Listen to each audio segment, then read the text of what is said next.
Bueno, igualmente muchas gracias por su asistencia. Diríamos por conectarse, sobre todo aquellos que están allá a la distancia, como dice Joaquín, donde quiera que estén conectados. A nosotros nos ven, pero no los vemos. Pero esperemos que esta charla les sea de utilidad y que sea práctica para todos ustedes. Entonces, vamos a recordar muchos aspectos que tienen que ver con roedores, muchos aspectos técnicos, qué se sabe hoy de los roedores, qué podemos hacer con ellos para controlarlos. Entonces, como siempre, ya saben, esperamos sus preguntas, sus comentarios, sus experiencias también. Y sin más ni más, porque son en este momento las 4:15, ya estamos sobre el tiempo para arrancar, empecemos entonces con la charla. Los roedores han sido siempre una plaga de servicio.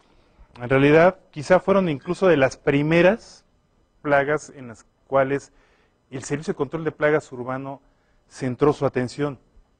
Después, obviamente, de lo que fueron los servicios agrícolas y que se empezaron a tomar esas experiencias, que allá sí eran principalmente insectos, empezó a haber muchos especialistas en control de roedores, derivado también mucho de sus daños, la experiencia que había habido con algunas enfermedades, en las cuales las ratas tenían un papel muy importante. Vale nada más la pena recordar, y como lo vamos a ver más adelante también, la famosa peste bubónica. Y es cuando se empezó a ver que era un negocio el control de plagas. Así que realmente podemos hablar que el control de roedores fue el inicio del negocio de control de plagas. Antes incluso de hablar de cucarachas, moscas, arañas, realmente los primeros especialistas en control de plagas urbanas y otros sectores también eran los controladores de roedores principalmente. Pero de ese entonces a la fecha, podríamos llegar a pensar que quizás los roedores han cambiado. En ese entonces era fácil hablar de controlar cientos de roedores, realmente era un negocio importante. Y hoy en día existen varios comentarios acerca de que el control de roedores ya no es tan fácil, o tiene sus problemas. Entonces, ¿a qué podemos atribuirlo? Mucha gente habla de que quizás ahora los roedores no son los mismos, que han evolucionado o mutado. Ha pasado demasiado poco tiempo para que pensemos en un fenómeno de tipo biológico en realidad. Recuerden ustedes que para que un grupo biológico tenga un cambio significativo que represente prácticamente una adaptación nueva, en este caso un ataque de un programa de control de plagas, requieren miles de años. Y estamos hablando que de cuando se empezaron a controlar los roedores a la fecha, no han pasado 2 siglos. Hablo, por supuesto, de control de roedores de manera formal. Entonces, ¿qué ha cambiado? Tenemos que ver que nuestro mundo, el mundo donde estamos moviéndonos hoy en día, es diferente. Se ha restringido el uso de herbicidas peligrosos, lo cual es muy bueno. La tendencia, no solamente en rodenticidas, sino en insecticidas, es también hacia el control con plaguicidas cada vez más nobles. El famoso 1080, el fluorostato de sodio, que es un nombre químico, el arsénico, etcétera, ya no son permitidos, a pesar de que todavía hay gente que los usa de manera incorrecta, por supuesto. También el control de plagas tiene que ser más profesional. Ya no es nada más un oficio, ya son negocios realmente profesionales. Entonces, ahí hay una competencia también muy fuerte a nivel comercial. Ya no es nada más ir y hacer un trabajo simple y regresar. No, muchos de los que me están escuchando lo saben bien. Hoy el control de plagas ya es auténticamente hablar de empresas estrictamente bien formadas, organizadas. Ya no es un hobby ni siquiera. Entonces la competencia es más fuerte. Pero lamentablemente, como también se ha vuelto un negocio, empiezan a pulular, y no solamente en decías, cada vez más productos de baja calidad. Porque al fin de cuentas hay mercado. Siempre habrá quien diga, yo invierto en tal o cual producto que igual mata, como dicen, pero más barato. Naturalmente, esto, como decía hace un rato, no solamente pasa con rodenticidas, sino con todos los plaguicidas. Y con lo que se deriva de todo esto, mayor competencia en el sector. Así que ya cada vez hay que buscar la forma de que el control de roedores sea más redituable y que el cliente realmente nos prefiera. Y algo bien importante, mayor flujo de bienes. Antes, para llevar un bien de una ciudad a otra, incluso sin salir de México, por decir algo así, tenía que pasar días a llevar un paquete de una Ciudad de México a Torreón, eran 3 días, 4 días, y eso eran los rápidos. Hoy en día bastan unos cuantos minutos para poder llevar un bien de un lado a otro, y por supuesto, este flujo tan intenso, que además no solamente es en cuestión de tiempo, sino también en cuestión de cantidades. Ahora, son mayores las cantidades de productos que fluyen de un lado a otro, y entonces esto hace que el flujo también de plagas se incremente, sea más rápido. Algunas poblaciones de plagas lleguen a las ciudades más fácilmente y más rápidamente. Pero también hay lupas cada vez más estrictas bajo todos estos procesos, toda la normatividad que hay hoy en día. Antes era pues, como fuera, se hace control. Hoy en día hay una vigilancia muy estricta de varios tipos de sectores, privados, oficiales, que vigilan la calidad, el tipo de producto que se utiliza, la forma de hacerlo, los perfiles, etc. Entonces, no es que hayan cambiado los roedores, lo que ha cambiado es el entorno en el cual se han desarrollado como plagas. Y como hemos dicho en otras ocasiones, en otras pláticas sobre control de plagas, no olvidemos que el control de plagas no es eliminar a la plaga, que es un concepto erróneo. Gracias. El control de plagas es eliminar las condiciones que hacen que la plaga se establezca. Ese es el verdadero control de plagas. Los roedores han sido involucrados también con un montón de enfermedades. Tenemos desde virus como el famoso virus Hanta, o hantavirus, que también se le conoce, que es relativamente reciente, bastante bien reportado ya en el norte del país. Algunos dicen que oficialmente no, pero seguramente anda por acá, que su portador principalmente es de género Peromyscus, que es el ratón de campo, uno de los géneros del ratón de campo, aunque habrá que tener cuidado, es una enfermedad a nivel respiratorio. Bacterias de distintos tipos, tifo, gastroenteritis producidos por la E. coli, que le llama mucha gente, o Escherichia coli, la leptospirosis, que hoy ustedes saben que en el norte del país hay un foco muy importante de leptospirosis, y aquí en el centro hubo una época hace algunos años en las que se generó un foco muy importante también, salmonelosis, frecuentemente presente, la peste, que de repente surgen focos, México, Estados Unidos, por tanto es una enfermedad relativamente fácil de controlar hoy en día. Recuerden ustedes que en la Edad Media fue catastrófica, pero de todas maneras, irónicamente, esas enfermedades que en teoría no deben existir, pero ahí siguen apareciendo de vez en cuando. Diferentes protozoarios como la toxoplasmosis, generalmente asociadas a algunos mamíferos, pero principalmente roedores también, entre otros. Y la presencia de ectoparásitos que a su vez ellos mismos también son transmisores de algunas enfermedades, como las pulgas. La pulga, excelente transmisor, por ejemplo, de peste bubónica, justamente. Estas son oficialmente las áreas de distribución de las ratas. Las únicas áreas oficialmente libres de ratas, vean ustedes, es una pequeña franja de Canadá, todas las islas árticas y los polos en realidad. Lo demás está ocupado por ratas. Es decir, están en todos lados. Veamos la familia de las ratas. Y aquí vamos a quitarnos un poquito de algunas ideas equivocadas que tenemos acerca de la relación entre los mamíferos, incluso de nosotros mismos. Los roedores, sus parientes más cercanos son, por ejemplo, las ardillas, ustedes lo saben, los castores, las ratas topo y hasta el puercoespín.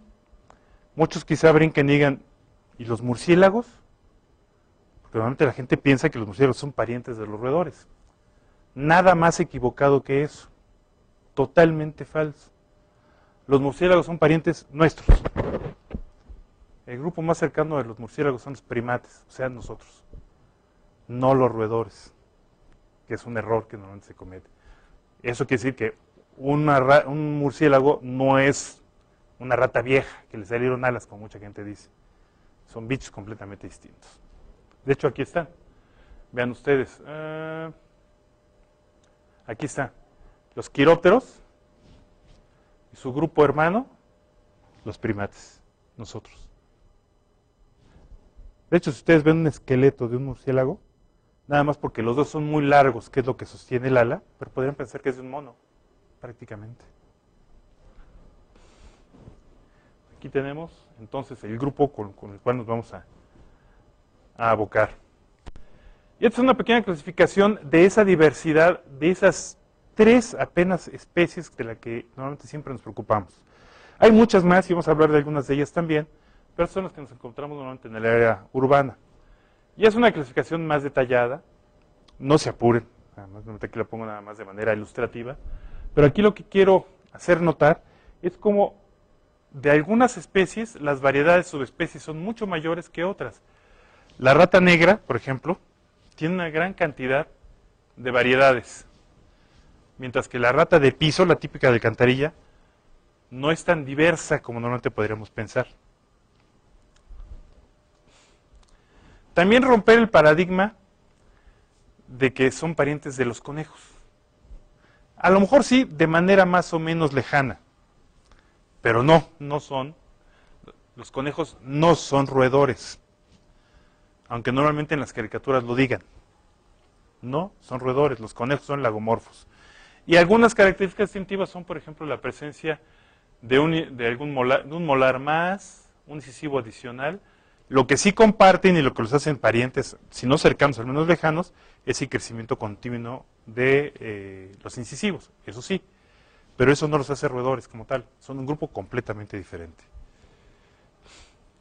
Y hablando de los dientes, recordemos la gran capacidad que tienen los roedores de morder y roer superficies duras, materiales duros.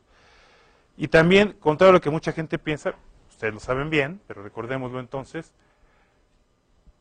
esta necesidad de morder no es por comer, sino por reducir constantemente el crecimiento de esos dientes. Porque en caso contrario, que no le permitieran desgastar estos dientes tenderían a crecer de manera que evitaría que el roedor pudiera sobrevivir después. Se les hacen prácticamente rizos en la boca. Tienen que estarlos desgastando constantemente, porque están creciendo toda su vida, toda su vida. Quiero aquí detenerme un poco, no sé si en línea sí, ¿están recibiendo bien todo? ¿Todo en orden? ¿Sí? Perfecto. Hay también otra característica en los dientes, sí. ¿Hay dudas? ¿Llegó alguna duda? No, seguimos entonces. Que sí, en el chat se encargamos y los vemos. Existe otra característica interesante en los dientes, una característica que le llamamos tegosis.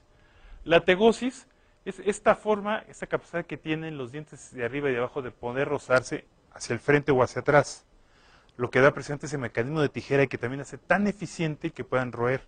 O sea, no solamente es la dureza de los dientes, el que tienen que desgastarlos, sino también la flexibilidad incluso que estos dientes tienen para ajustarse unos con otros y poder hacer un efecto de tijera contra casi cualquier superficie. Tiene además una musculatura muy fuerte asociada, que ustedes pueden ver aquí, a tal grado que estos músculos, al momento de estar masticando, hace que el roedor pareciera que le saltan los ojos. Pero es porque está el músculo constantemente pulsando los ojos hacia afuera, parece como si se le saltara. Vamos a decir así. Y aquí hablamos de lo que es la parte de la dureza, lo que tanto se habla. ¿Cómo lo podemos ilustrar? En geología, y lo utilizan también mucho los ingenieros, existe una escala que le llaman la escala de Mohs, precisamente propuesta por la persona de la cual lleva su nombre. Esta escala es una escala de dureza, se utiliza para medir la dureza justamente de metales, de rocas, pero no es una escala lineal, más bien tiende a ser de tipo logarítmico.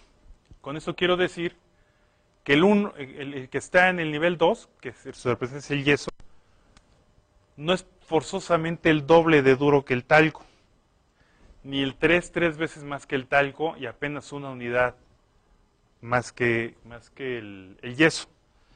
sino piensen en una escala no lineal, incluso que el 3 puede llegar a ser hasta 30 veces más duro que el 1, y así consecutivamente. Entonces la dureza tiene que incrementarse mucho más entre uno y otro. No es la misma escala entre número y número. Y para ilustrar los ejemplos de dureza de algunos materiales conocidos, tenemos, por ejemplo, las uñas, bien cuidadas, por supuesto, andan por ahí de 2.5. Las monedas de cobre, que ya casi no hay, andan en el número 3. Vean ustedes más o menos a esta altura, suavecitas. El acero ya anda en el número 4, y normalmente, recuerden, el acero siempre tenemos la imagen de que ser muy duro. Los dientes humanos ya son más decentes, andan en el 5. Pero lo que es el vidrio, los dientes de rata ya en el 5.5, ya mucho más duros. Algo característico de esta escala de Mohs es que siempre un material en la escala más duro que otro va a poder rayarlo, pero no al revés. Un mineral o un material que tenga una dureza, por poner un ejemplo, de 4, no puede rayar uno de 5, ni de 6, ni de 7, pero sí al revés, ¿me explico? Entonces eso habla del por qué son capaces los roedores de roer esos materiales. Sin embargo, su dureza no es tal que no les permitan desgastarse. Porque básicamente es la parte del esmalte, la parte que tiene que estarse, la que les sirve de protección, esencialmente a los dientes. Y esto, como les decía, pueden permitir que puedan roer diferentes materiales, plásticos, cables, metales, insisto, no porque se los coman, porque tienen esa necesidad de desgastarlo. Obviamente esto trae varias consecuencias negativas, cortocircuitos, problemas de conexión, a veces incluso alámbrica, alguna instalación de fibra de vidrio, etcétera. Trae consecuencias incluso económicamente graves. A materiales en general pueden penetrar prácticamente donde se hacen sus propios huecos, en sus caminos. Prácticamente no dejan que nada los detenga prácticamente. Pueden atacar, por supuesto, animales también.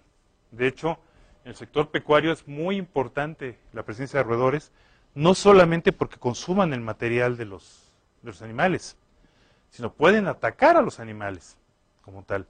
Muy frecuente que lleguen a atacar a los pequeños cerditos, o incluso en el caso de las gallinas, existe el fenómeno que llaman rapto de pollo. Se pescan al pollito y se lo llevan a la madriguera. Entonces, pues uno o dos, a lo mejor diría el productor, no pasa nada, pero ya cuando son muchos, ya representa dinero también, más allá del resto de los daños. Y no hablamos del área agrícola, que sabemos muy bien que incluso en México se han presentado casos graves de ataques de roedores.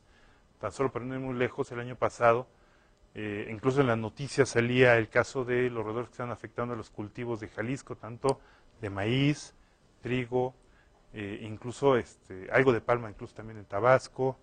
En mismo Jalisco también se hablaba mucho de lo de caña, y no se diga en Veracruz, que daña gravemente ese tipo de cultivos, no solo incluso porque llegan a atacar al cultivo en sí, sino, por ejemplo, mencionaba en el caso de Jalisco la anécdota de que iba el campesino sembrando y prácticamente el roedor caminando atrás comiéndose los granos. Así que de ahí no crecía nada, prácticamente. Todo se lo iba comiendo la rata mientras lo iba sembrando. Como dato también de lo que llegan a producir de material los roedores. Llegan a defecar entre 18,000 y 36,000 veces. Para la parte de los datos curiosos también. Eliminan alrededor de 6 litros de orina y pierden cerca de 300,000 pelos, que pueden estar en un alimento, por ejemplo. Que si bien, a lo mejor no va a ocasionar ninguna enfermedad, ni mucho menos, en cuestión de calidad no es definitivamente aceptable. Y es muy importante y se clasifica como un objeto extraño no deseado en la industria alimentaria.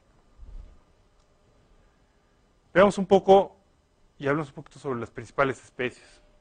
Tenemos las principales que nos encontramos en la ciudad de las ratas, la llamada rata parda y la llamada rata negra, que obviamente también aquí que vale la pena hacer la aclaración, que el color no es factor. De manera común así se les llama, pero tanto en un caso como en otro puede ser pardas, cafés, moteadas, blancas, como muchos las conocen, incluso las que utilizan como mascota, que son de la misma especie, o de estas mismas especies que existen de las dos. Muchas de las ratas de laboratorio son de una o esta otra especie, cualquiera de las dos. Características. Normalmente en la rata de piso, la de alcantarilla, la parda, las orejas y los ojos tienen que ser relativamente pequeños y la nariz relativamente chata. Su cuerpo es más o menos voluminoso, aunque suave, y la cola, si se puede extender sobre el cuerpo, no llega al largo del cuerpo hasta la nariz. Mientras que la rata negra tiene que ser de orejas y ojos más grandes, la nariz más puntiaguda, el cuerpo más ágil, más delgado, además está muy habituada a trepar. Y si tomamos la cola y la extendemos sobre el cuerpo, sobrepasa la nariz, claramente, muy claramente. No tantito, no, muy claramente las sobrepasa. Con eso podemos diferenciar fácilmente, al menos a este nivel, estas dos especies. Otra especie es el ratón casero, que es una especie completamente diferente. En este caso son animales más pequeños, de una apariencia también mínima, ya como adultos, ojos y orejas muy grandes y de colores también muy variados. Llegan a pesar hasta 30 gramos, viven en interiores y exteriores, cavan en nidos y en los muebles, incluso seguramente a muchos les habrá tocado ver nidos hasta en revistas apiladas, en cajones con ropa, donde sea, pueden hacer nidos prácticamente. A mí me tocó hace poco ver unos nidos de ratas en los cajones de una escuela, que nos hablaban alarmadísimos porque tenían ratones y no sabían dónde estaban. Y al momento de llegar al escritorio de la maestra, pues nos dimos cuenta que la maestra jamás usaba los cajones porque ahí estaba el nido y ni cuenta se habían dado que estaban ahí. Bueno, eso nos habla un poco también de a veces cómo está nuestra educación, ¿verdad? Pero esa es otra historia. Eso no lo vamos a discutir ahora. Algo característico que tienen los ratones es que son extremadamente curiosos. Y eso también nos explica el por qué son a veces eficientes esas trampas de resorte o las trampas de caída que se utilizan con ratones. Que pueden caer 2, 3, 5, 10 ratones en una sola y fácilmente. Salud. Porque además son, como a veces muchos de nosotros, muy curiosos. Cae uno y empieza a chillar y ya van los otros a investigar qué pasó y también caen. Y ahí van otros curiosos y vuelven a caer. Entonces ahora sí que la curiosidad no mató al gato. Hizo que los ratones cayeran. Y normalmente están muy habituados a tomar agua del mismo alimento como tal, del mismo grano. La pequeña cantidad de agua que pudiera haber en un grano que es mínima, o en las plántulas que llegan a consumir, son capaces de aprovecharla al 100%. En cambio, sus parientes grandes, las ratas, sus hábitos son completamente diferentes. Por ahora hablemos de la rata de piso, que ya mencionamos un poquito. Ya hablamos de sus características físicas, ahora hablemos de cada una de ellas, cómo se diferencian. El caso de la rata de piso llega a pesar hasta casi medio kilo el adulto. Son ratas muy grandes. Se mueven normalmente en la parte de abajo. Pueden llegar a trepar, aunque no es algo que prefieran hacer, no son tan buenas en ese sentido. Normalmente prefieren anidar y vivir en las partes bajas. También, ahí sí, igual que el ratón, comen de todo. Pero estos sí necesitan tomar agua libre, agua disponible como tal. No son capaces de aprovecharlo. Entonces, también llegamos al punto de que cuando utilizamos rodenticidas líquidos, son buenas para ratas, pero no son ideales para ratones. Un rodenticida en líquido no es útil para ratón, pero para rata sí. Porque lo completa. Además, recuerden ustedes que cuando empieza a hacer efecto a veces los anticoagulantes, les genera más sed. Entonces se refuerza a veces el efecto. Y contrario al ratón, son más recelosas, más cautelosas. Por eso, normalmente aquellas trampas que pretenden emular las que se utilizan para ratones, de caída o de resorte para ratas, pues la verdad no son tan funcionales. Pero por ahí se andan vendiendo, se utilizan bien, como herramienta adicional está bien, pero en realidad no son funcionales. Porque precisamente cae una rata y rara vez, aunque sea por accidente, llega a caer una segunda si acaso, pero no más. De hecho, los demás ya ni se acercan e incluso a veces asocian la trampa con el riesgo y podemos tenerlas ahí puestas y ya dejan de caer. Ninguna llega a caer por mucho tiempo, por el recelo que le guardan. Y también eso tiene que ver a veces con los rodenticidas agudos, porque al darse cuenta que cuando un compañero consume este cebo y se retuerce o chilla y se muere, el resto de la colonia no vuelve a tocar ese cebo. ya no lo consume. La rata de techo tiene hábitos muy parecidos, más bien sus características son diferenciales a nivel de conducta y de tamaño. Aquí son más pequeñas, 260 gramos, quizás las más grandes, quizá 300. También cava y puede hacer nido en el piso, pero es excelente escaladora. Esta sí trepa, por eso le llaman la rata de techo, porque frecuentemente también podemos encontrar sus nidos en plafones, en tejabanes, en partes altas, en construcciones en general. Igual que los anteriores, come de todo. Y también, al igual que su pariente la grandota, la rata de piso, la Ratus norveicus, también es recelosa, neofóbica le llamamos. También tiene sus reservas. Y al igual también que su otro pariente, también necesita agua libre. Pues bueno, algo que también es importante diferenciar es cuando nos encontramos a una rata joven. Porque podríamos llegar a confundirla con un ratón, cuando lo vemos pequeño. Hay una forma de diferenciarlo relativamente fácil. Normalmente el crecimiento de nosotros los mamíferos es algo que llamamos un crecimiento alométrico, así se le llama.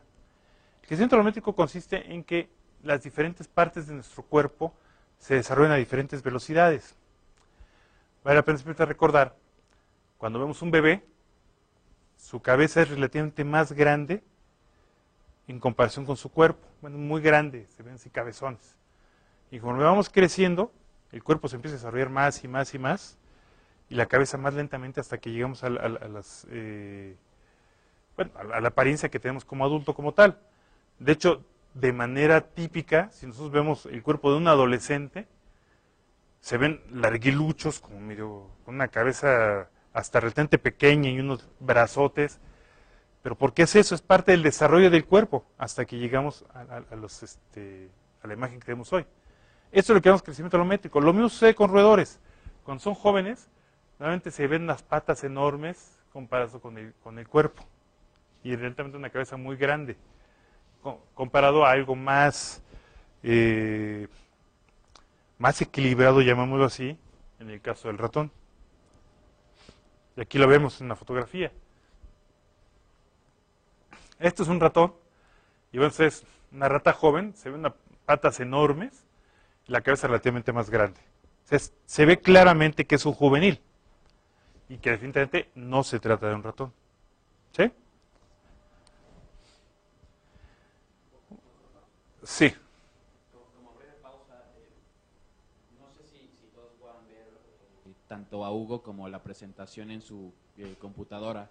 Si alguien está experimentando algún problema que solamente ven a Hugo y no pueden ver la presentación, le pueden dar en la opción de pantalla completa o bien salir de esa opción para que se puedan visualizar tanto la presentación y Hugo y así puedan disfrutar de mejor forma esta experiencia. De preferencia ven la presentación.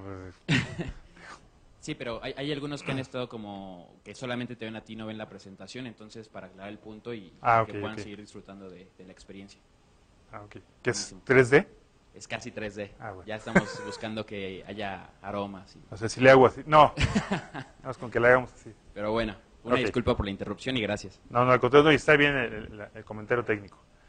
Los únicos que están viendo que 3D son los asistentes. ¿No? Por ahí dicen, como un comentario para los que están aquí, que está evolucionando tanto la transmisión de las películas 3D, está avanzando tanto y está desarrollando técnicamente, que parezca así tan real, que estamos a unos años de que inventen el teatro. ¿Quién sabe? A ver. ¿De plata? A ver, sí, ya que se vea totalmente en tercera y en vivo. Bueno, regresamos a esto. Este es un resumen de más o menos de lo que hemos estado platicando, solo para reforzarlo. Lo que se refiere a la cantidad de alimentación en día es lo que no mencionamos, pero normalmente las tres especies tienden a consumir alrededor del 10% de su peso. Esto también nos sirve para más o menos estimar la cantidad de sebo que requerimos. Y algo bien importante y que vamos a mencionar también más adelante, no quiere decir que tengamos que sustituir totalmente toda su alimentación por sebo. Eso es bien importante. Vamos a mencionar muy rápidamente